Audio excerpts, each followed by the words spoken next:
눈이 중요합니다. 보는 눈이. 그래서 우리가 육안으로 바라보면 다 그냥 그런 거예요. 그냥 그날이 그날이고 그 사람이 그 사람이고 다 그게 그거예요. 근데 우리의 영안이 열리기 시작하면 절대로 그날이 그날 아닙니다. 우리의 믿음의 눈이 열리고 하나님의 관점으로 바라보면 그날이 그날이 아니에요. 날마다 우리에게 부어주시는 하나님의 은혜가 우리 가운데 있다. 저는 이렇게 생각합니다. 하나님이 우리에게 아무리 많은 은혜를 주시고 하나님 우리에게 아무리 많은 은사를 주시고 능력을 주셔도 그걸 누리지 못하면 없는 거나 똑같은 거예요. 이게 중요한 거는 발견하는 겁니다. 하나님이 우리에게 주시는 은혜, 하나님이 어떤 은혜를 주셨는가를 발견하고 발견했으면 그걸 마음껏 누려요. 똑같이 파워포인트 프로그램인데 어떤 사람은 이런 글씨 정도만 만들어서 그냥 띄우고 어떤 사람은 거기서 정말 아름답고 멋있는 그런 썸네일을 만들어낼 수 있느냐 이거예요. 그것은 그 주어진 프로그램을 어떻게 적용하고 그 자기에게 주어진 프로그램을 어떻게 활용하느냐에 따라서 다르다 이거예요. 그러니까 우리의 인생이 불신앙적인 안목으로 바라보면 소망이 없습니다. 기쁜 것도 없고 소망도 없고 별로 재미가 없어요. 근데 하나님의 은혜의 관점으로 하나님의 관점으로 바라보면 모든 것이 새로운 것이에요. 날마다 새롭고 날마다 기대가 되어지고 매 순간순간이 하나님께서 우리에게 주시는 은혜다. 은혜 연속이에요. 그래서 믿음의 눈이 열린 사람들은요 그 은혜를 잡아요. 천국은 침노하는 자가 빼앗는다 그러잖아요. 그러니까 은혜도 하나님이 우리에게 동일하게 주신 것인데 어떤 사람은 그거를 최대한 누리면서 인생이 행복하고 기쁘고 날마다 보람이 있고 열매가 있어요. 왜 똑같이 24시간인데 어떤 사람은 하루가 그렇게 길고 지루하고 짜증나고 불안스럽다 이거예요. 우리가 중요한 것은 성경을 통해서 하나님이 우리에게 은혜를 주시는 통로를 하나님의 은혜의 방편들을 우리에게 다 알려주셨다 이거예요. 그래서 우리가 목요일마다 하나님이 우리를 돌보시는 하나님이 우리에게 은혜를 주시는 방편들을 우리가 지금 하나씩 찾아가고 있는 거라 이겁니다. 그래서 오늘 저녁에도 우리가 하나님의 은혜의 방편, 하나님이 우리를 돌보시는 은혜의 방편을 발견할 수 있기를 축원합니다. 오늘은 시편 41편입니다. 41편에 가면 이제 41편 이렇게 펴놓기만 하고요. 이 다윗의 시라고 그랬죠. 거기 표제문에 보면 다윗의 시, 영장 그래. 영장으로 한 노래. 영장이란 말은 음악부호입니다. 음악부호. 그래서 이거는 소프라노 그런 뜻이고요. 아니면 찬양대 솔로 그런 뜻이에요. 그러니까 소프라노로 찬양대 솔로로 이렇게 높여 부르라 그런 의미입니다. 이게 거기 보면 이 다윗의 시다 그랬는데 우리가 이 다윗의 시편은 이게 그냥 뭐 시상을 받아가지고 쓴 게 아니에요. 그의 삶의 현장 속에서 그가 경험한 하나님을 간증시로 말한 게 시편입니다. 그래서 제가 시편을 참 좋아해요. 시편은 다윗이 이론적으로 배운 게 아니에요. 신학적으로 배운 게 아니에요. 학문적으로 배운 게 아니에요. 자기의 삶을 통해서 다윗이 경험한 하나님을 이렇게 글로 옮겨놓은 게 시편. 그래서 시편은 신앙 고백이기도 하고 간증이기도 하다. 그런 얘기입니다. 그런데 우리가 다윗의 생애를 보면요. 다윗은 참 원수가 많았어요. 원수가. 그러니까 우리가 이렇게 평안하게 살면 좋은데 이렇게 높은 그리고 큰 나무일수록 바람을 많이 타요.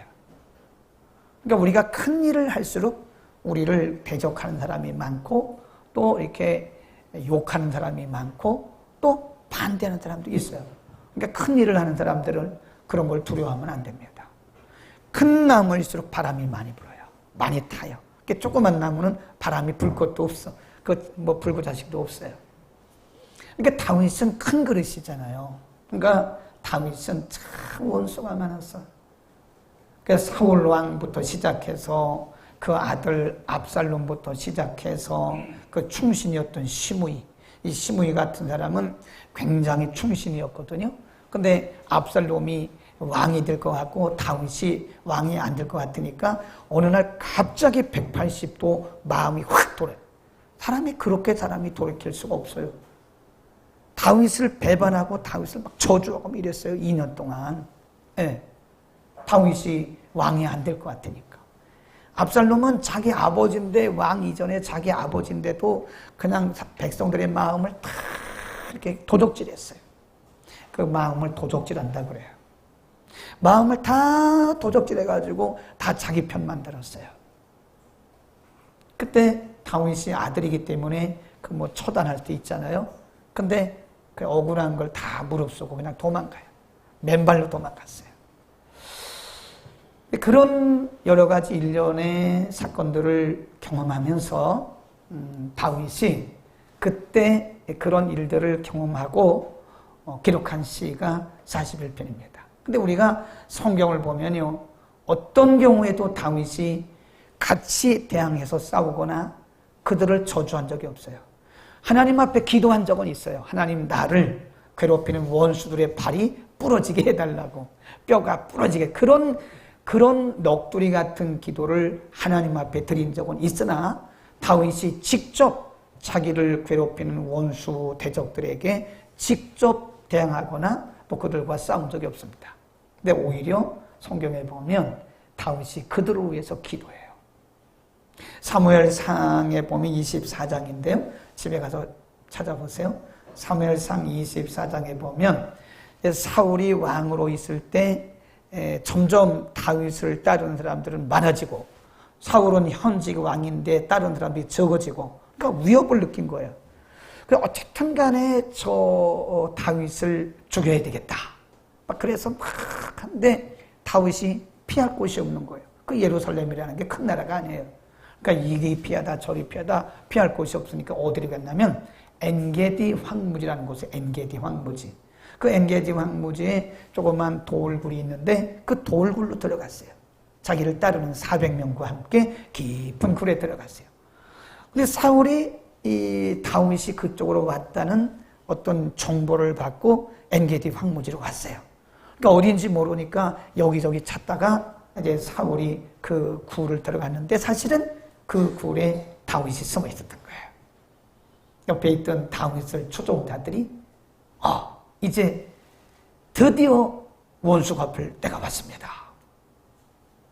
원수 갚을 때가 왔습니다. 그러니까 다윗이 그들에게 말하기를, 기름 부은 주의 종이다.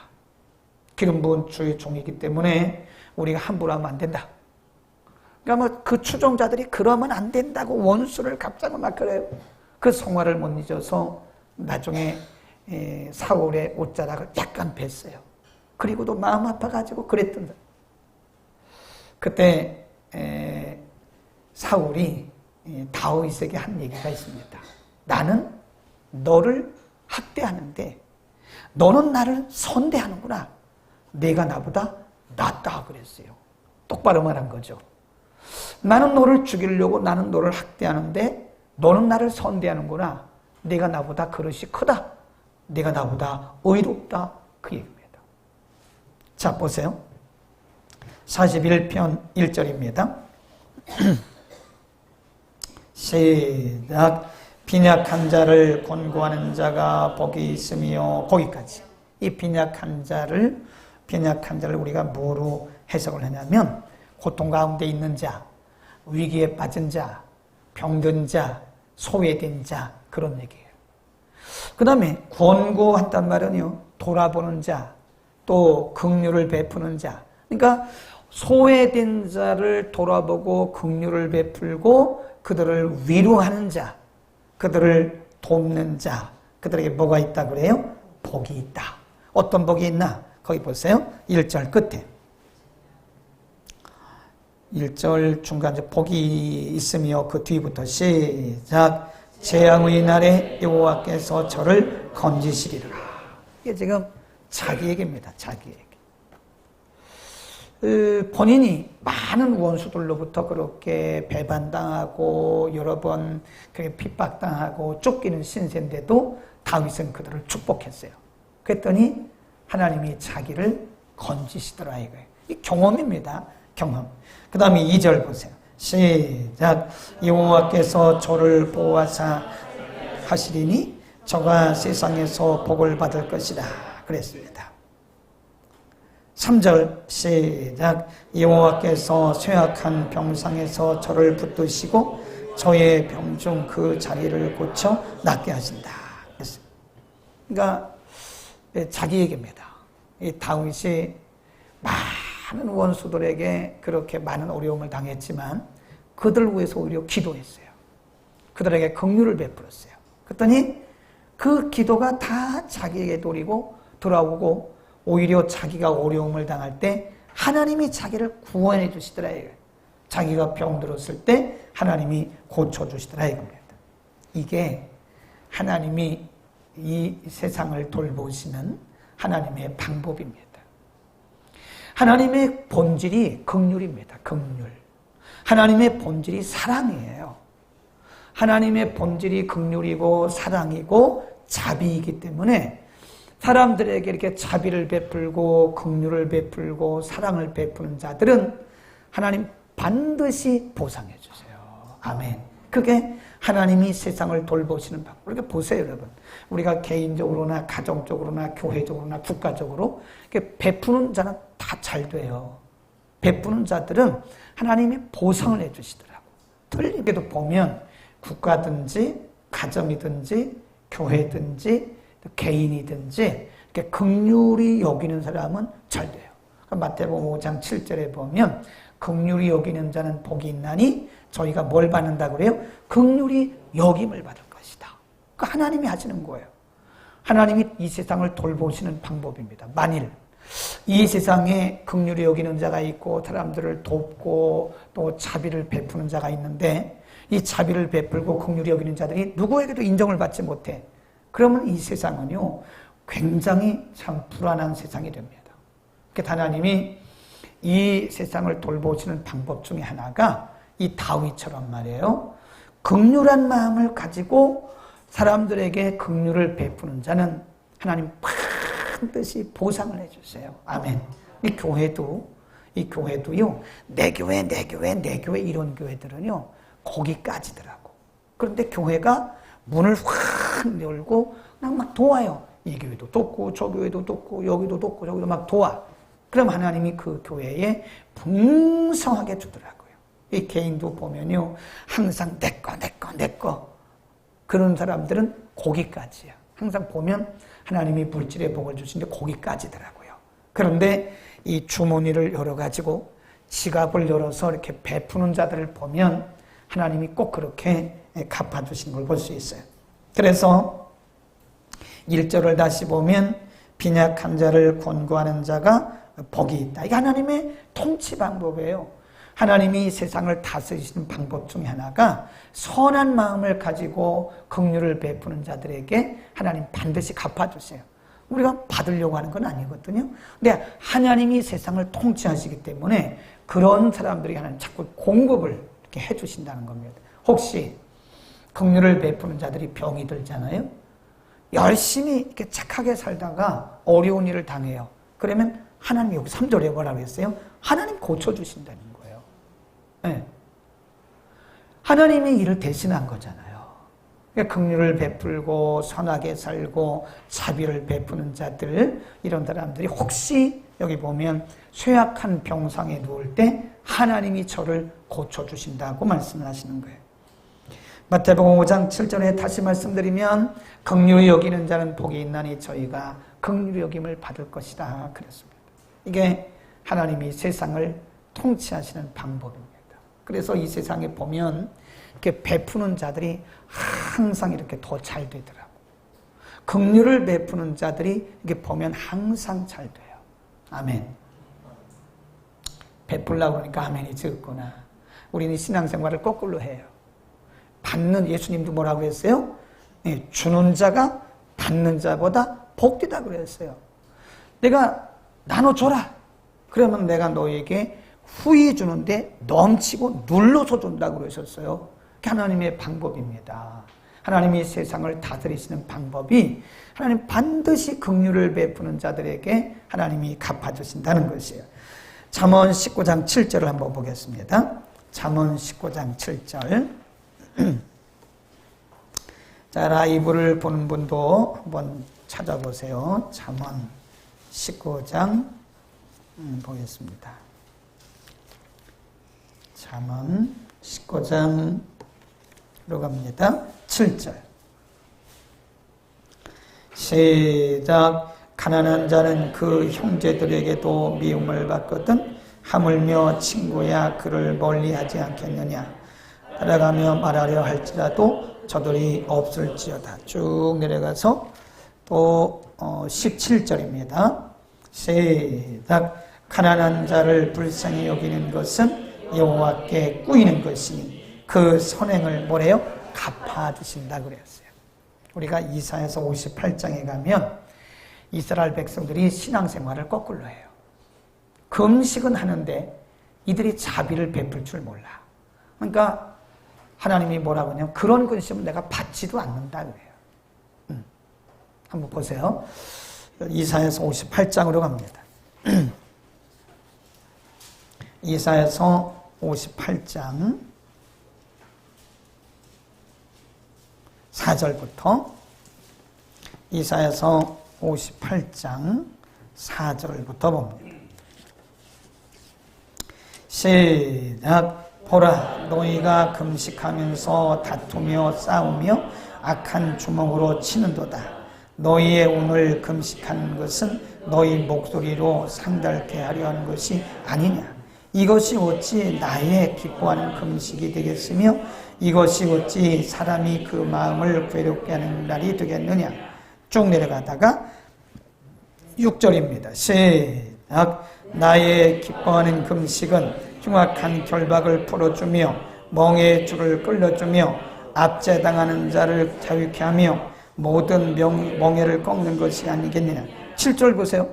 또 줄인 자에게 내 식물을 나눠주며 유리하는 빈민을 내 집에 들이며 벗은 자를 보면 입히며 또 내 권력을 피하여 스스로 숨지 아니하는 것이.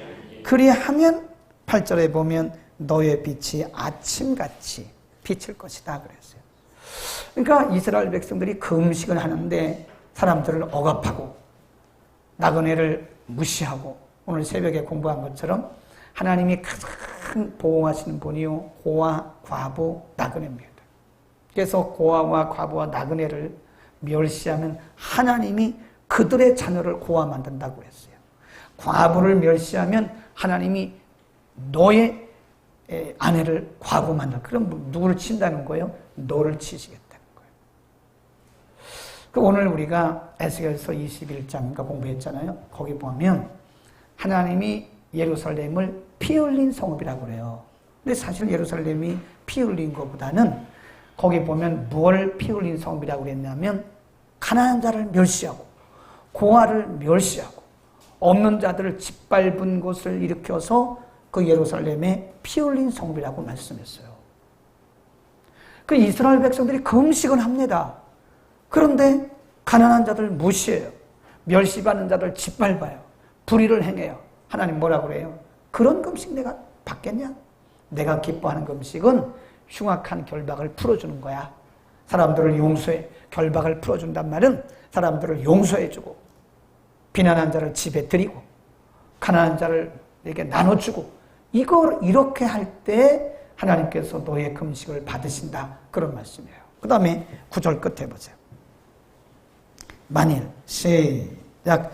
만일 내가 너희 중에 멍에와 손가락질과 허망한 일을 제하여 버리고 줄인 자에게 내 심정을 통하며 괴로워하는 자와 마음을 만족해 하면 내 빛이 흑암 중에서 발하여 내 어둠이 낮과 같이 될 것이며 나 여호와가 너를 항상 인도하여 많은 곳에서도 내 영혼을 어떻게 한대요? 만족하게 한다. 이게 하나님의 돌보시는 방법이라니까요.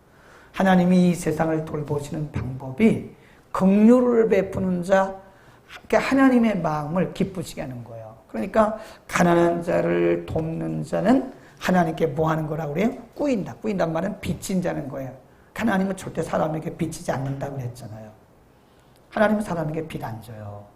우리가 주의 이름으로 하던 우리가 선한 일에 대해서는, 선행한 일에 대해서는 하나님 반드시 갚아주십니다. 공짜가 없어요. 네. 그게 하나님이 이 세상을 통치하게 하시는, 하나님이 이 세상을 돌보시는. 그래서 이 땅에 있는 동안에 선한 마음을 가진 자들이 이 땅에서 풍성하게 살도록, 긍휼을 베푸는 자들이 풍성하게 살도록 그렇게 하나님께서 지금도 운행하고 계시고 지금도 섭리하고 계신다는 것입니다. 아멘. 우리가 풍요로운 삶을 살기를 원하십니까? 긍휼한 마음을 가져야 돼요. 예수님 시대에 어떤 젊은 부자가 예수님께 왔어요. 선생님, 내가 어떻게 해야 구원을 받겠습니까? 너 계명 지켰냐? 그 계명 지켜. 아이 선생님, 제가 어렸을 때부터 계명 다 지켰는데요. 무슨 계명 말입니까? 계명 다 지켰는데. 그러니까 그때 예수님이 그 청년에게 마지막으로 하신 말씀이, 그래? 그럼 가서 그래. 동사가 3번 나와요. 가라. 그리고 내 소유를 다 팔아라. 그리고 share, 나눠줘라. 그리고 and follow me. 그리고 와서 나를 쫓아라. 근데 성경에 보니까 그 부자가 왔다는 흔적이 없어요. 예수님이 말씀한 것은 가난한 자들에게 주어서 구원받는 게 아니에요. 그 행위로 구원받는 건 아니잖아요. 그런데 그 사람에게 있어서는 그런 선행이 필요하다는 거예요.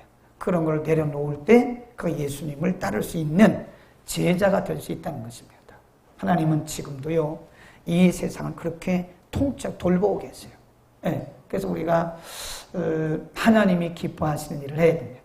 자꾸 내 배만 채우려고 하지 말고, 자꾸 나만 이렇게 하려고 하지 말고, 좀 이렇게 나누는 거. 하나님의 마음이에요, 그게. 네? 이 세상을 돌보시는데요, 선한 마음을 가지고 사는 것은 하나님의 마음이에요. 하나님이 그 본질이 선하시고 긍휼을 베푸시는 분이시기 때문에 이 땅에서 긍휼을 베풀고 사람들을 동정을 베풀고 사람들을 돕고 베푸는 자들에게는 하나님께서 반드시 보상을 해주신다 이겁니다. 아멘.